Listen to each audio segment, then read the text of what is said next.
My first concept map is about the Big Bang Theory. So what is the Big Bang Theory? The Big Bang Theory is one of the most well-known explanations of how our whole universe started. Thanks to cosmic background radiation, scientists were able to see proof of the Big Bang. When did it happen? The Big Bang Theory says that the universe once held inside a very small bubble that was smaller than a pinhead. This small bubble was extremely hot and dense. Eventually, this small bubble started to stretch more and more until it eventually grew to the size of a galaxy. After this explosion, all things began, including time, space, and matter. Supporting evidence. Evidence 1, redshift. Redshift can be used to describe how far away a distant object is. This is evaluated according to how compressed or stretched light waves are. When an object moves away from us, the light stretches into lower frequencies and longer wavelengths, causing a redshift. So how does this evidence support the Big Bang Theory? Redshift supports the Big Bang Theory because it allows us to document the universe expanding and moving away from the small point it once began at.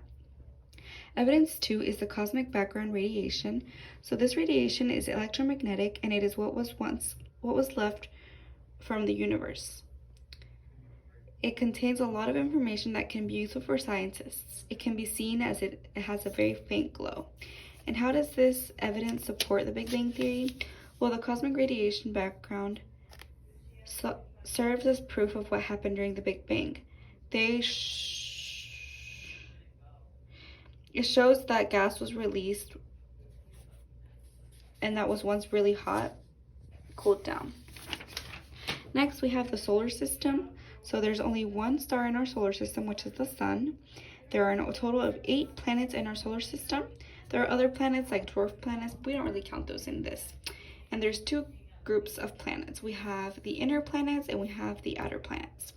The inner planets include Mercury, Venus, Earth, and Mars, which I spelled it wrong here. The characteristics of the inner planets are that they're closer to the sun, they're smaller, they're rocky of surface, they have a higher temperature, and they have little to no moons. Group 2 includes the outer planets, which are Jupiter, Saturn, Uranus, and Neptune. And their characteristics are that they're further from the sun, they're large, they're made of gas, they have gaseous or liquid surfaces, and they have many moons. And they're sometimes called the gas giants. Next, we have the seasons. So seasons, what causes the seasons? Seasons are not caused by this misconception that a lot of people believe, which is that seasons are caused by the Earth being closer to the sun during the summer and further in the winter. This is not true. What really causes seasons is the tilt of the Earth in addition to its shape. The Earth spins on its own axis and also revolves around the sun.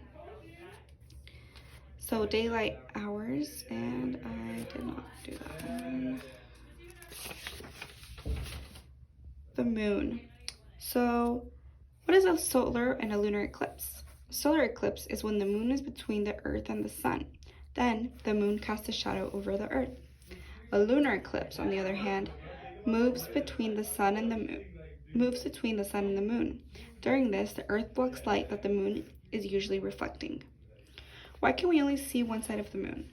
We can only see one side of the moon because, much like the Earth, it also rotates on its axis. Since the Earth also rotates, as the moon revolves around the sun, we only see the same side all the time. What is a lunar month? So a lunar month is the time between 2 new moons, and it's about 29.5 days. It's also called a synodic month. These are the phases of the moon. We have the new moon, the waxing crescent, which means it's growing. Then we have waxing means growing. We have the first quarter, and waxing gibbous is next. Then we have the full moon, waning gibbous, which waning means getting smaller. And then we have the third quarter, and then the waxing crescent.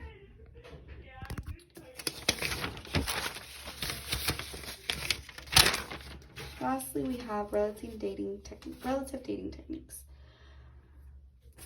Superposition means that the age of rocks can be identified according to the sequence of the strata. The oldest layers lay at the bottom and the younger ones on top. A cross-cutting relationship is any feature or rock that cuts into or across the body of sediment. This feature will always be younger than the body that it crossed into. An inclusion is when there are fragments of rocks inside of a larger body of rock. These inclusions or fragments will always be older than the larger body of rock that they came into. Unconformity is an interruption in the sediment deposition. It can be helpful in understanding the sequence, or also known as relative dating. So that unconformity can tell you a lot about the ages of the rocks. The principle of horizontality is that when layers of sediment are originally deposited, these layers are deposited horizontally due to gravity. So originally they're just deposited straightly. Then that means that the slopes in the layers that may occur always occur after the layers are originally deposited.